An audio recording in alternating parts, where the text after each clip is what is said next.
I Ble Aeth hael y bore. Rhan 3. Ymhen ychydig ddyddiau, roedd y Navajos wedi setlo mewn gwersyll ar gyrion Fort Defiance.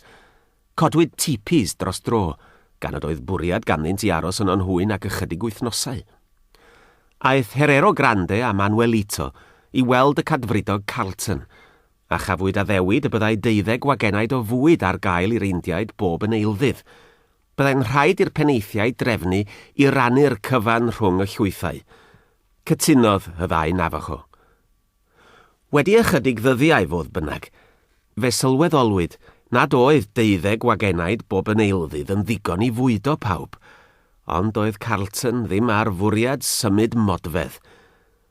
Waeth i ni lwgu ynglydwch ein hogofau yn y ceunant, nac yma wrth draed y cotia glas, oedd sylw Manuelito un prynhawn, wrth i ricos y llwyth drafod eu cyflwr a'i trafferthion. Roedd Herero yn ymwybodol iawn fod ei ddylanwad o fel pennaeth a dylanwad ar Micho wedi lleihau'n arw ers yr ildiad, a bod ricos y llwyth yn fwy tueddol o droi at Manuelito neu Barbonquito mewn cyfyn gyngor. Nid nad oedd yn croesawu hynny, wedi'r cyfan roedd o'n tynnu mlaen ac un dydd fe fyddai'n rhaid i rywun gymryd mantell yr arweinydd oddi arno. Ac ni allai feddwl am neb gwell na Manuelito i wneud hynny. Ond roedd o'n fyrbwyll. Nid lol ydi siarad am roi bwyd ymoli am pobl. Nag e. Fe o'n i hynny. Ond lol ydi dwi'n angau yn ddi-angen ar ein pobl. Roedd Manuelito ar fin ei ateb pan gododd Herero ei law i watal. Aeth Herero i'w dipi a dychwelodd gyda llestyr bychan o bridd. Yn hwnnw y cadwa i Herero'r paent rhyfel. Estynodd ei fus ato, ac yn ofalus tynodd linell ar draws ei dalcen, ac un arall ar bob boch. Daeth y ricos eraill yn nes ato. Roedd Herero Grande yn arddel ei hawl fel pennaeth i siarad, ac i osod cynllun ger bron y llwyth.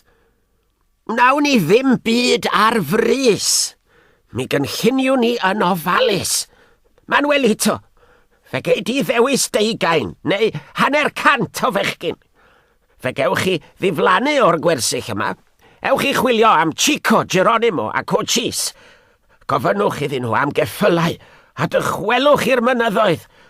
Oddi yno, eich cyfrifoldeb chi fydd cadw mewn cysylltiad â ni.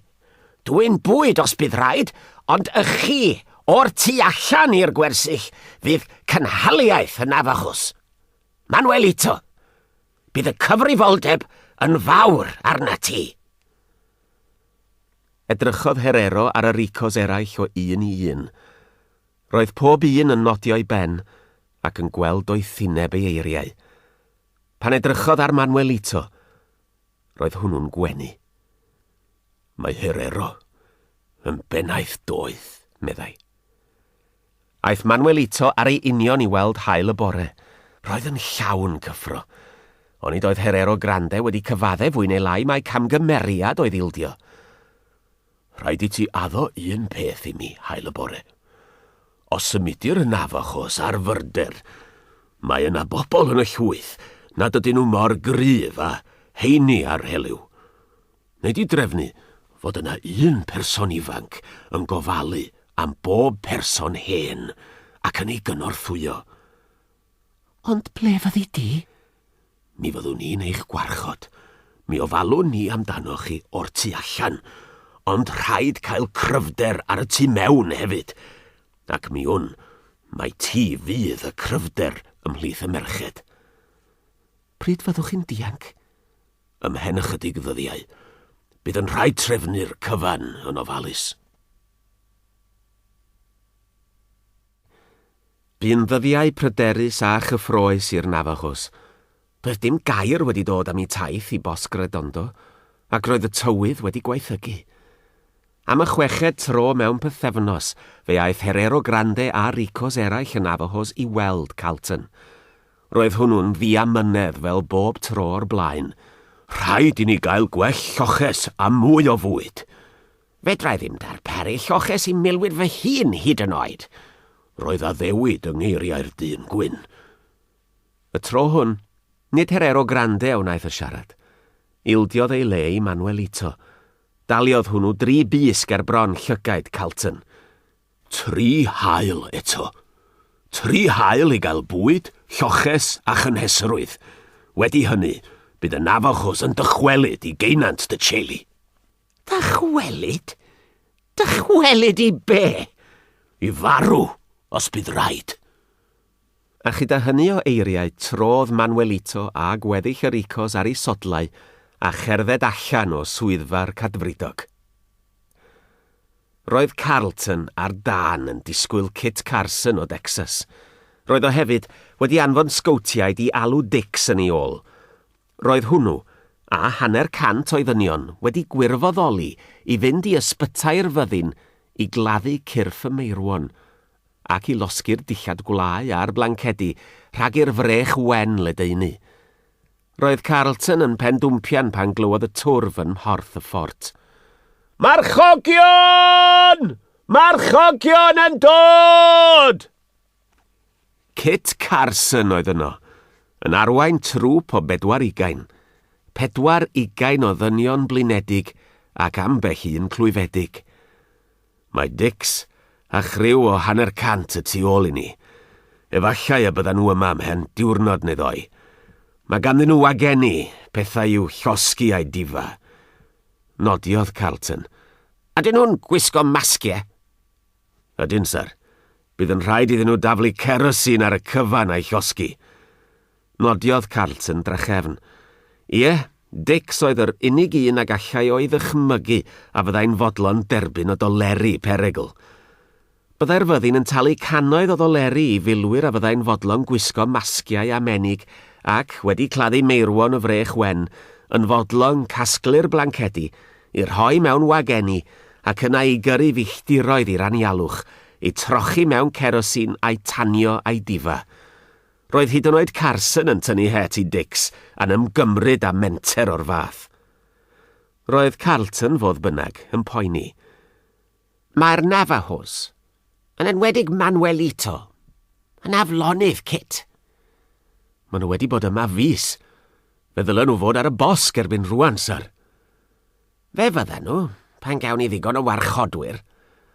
Un a ddewid ar ôl y llall, sir. Un a ddewid ar ôl y llall yn cael ei thorri'n racs. Canol nos oedd hi, ac roedd hi'n oer. Roedd gwynt main o'r dwyrain yn chwipio ochr orllewinol y ffort, ac iddyn nhw geisio cadw'n glos at ei gilydd, doedd dim dianc i'r Navajos rhag y meinwynt. Ond roedd rhywbeth ar fi'n digwydd. Doedd hi ddim yn mynd i fod yn anodd i'r criw mwyaf adael. Manuelito oedd ar broblem fwyaf. Gan ei fod yn un o'r ricos, roedd o ei fod i fynd i mewn i'r ffort fel y machludau'r hael, ac nid oedd ei fod i adael nes toriad gwawr. Ond roedd Herero wedi meddwl am hynny. Yn gynnar y noson honno, symudodd yr Indiaid yn gyflym a bwriadol tuag at y gorlan geffylau. Fe o'n nhw ddim yn hir yn dewis ceffyl bob un. Yn ofalus, cerddwyd mor bell ag y gallent oddi wrth y ffort, cyn neidio ar gefnau'r ceffylau a charlamu oddi yno. Cododd gwaedd o un o'r tyrau gwarchod, a chyn hir roedd Carlton a nifer o'i filwyr yn brasgamu allan at y gorlan. Cyrchwyd Herero Grande a ricos eraill yn syth ato i'w swyddfa. Mae hyn yn peryglu eich dyfodol chi, Herero, cyfarthodd Carlton. Mae dwy'n ceffylau'r fyddin yn drosedd y gellir ei chosbi a chrogi. Mae'n pobl ni'n llwgu. Does dim modd i ni ddal yr rhai ifanc yma nôl. Cawswch rybydd gen i dro ar ôl tro. Mi fyddai'n anfon capten a thrwp ar ei holau gyda'r gorchymyn i'w lladd i gyd, os oes rhaid. Mi ai hi ar ei hola, cynigiodd Manuelito. Efallai wedyn, y don nhw nôl yn dawel a diffwdan, ac y caiff y ceffylau i dychwelyd hefyd. Fe fydd yna gosbi, cychwynodd Carlton. Os oes disgwyl i mi ddod ar Navajos ifanc yn ôl, rhaid i mi gael a ddewid na chant i cosbi, meddai Manuelito'n bendant. Aeth Carson at Carlton a sibrwd yn ei glist. Mae synwyr yn yr hyn a ddywed osar. Yn gyntaf, fedrwch chi ddim fforddio anfon dynion allan ar ei hole, ac yn ail, mae Manuelito'n fwy tebygol o gael dylanwad arnyn nhw na neb arall. O'i anfodd y cytunodd Carlton, ac roedd Carson ar fi'n cynnig mynd i ganlyn Manuelito, pan welodd gysgod o wen yn croesi wyneb hwnnw. Penderfynodd ymatal. Fe gaeth Manuelito tan fachlyd hael y fori i ddod o hyd i'r criw, a dychwelyd y ceffylau. Wedyn, bydd milwyr yn chwilio amdanyn nhw. Pan welodd Manuelito yn mynd trwy byrth y ffort ar un o geffylau gorau'r fyddin, fe groesodd feddwl Kit Carson, mae hen lwynog cyfrwys oedd Manuelito wedi'r cyfan, yn cael sêl bendith pennaeth y cotiau glas i arwain 100 o ddynion ifanc allan i'r anialdir.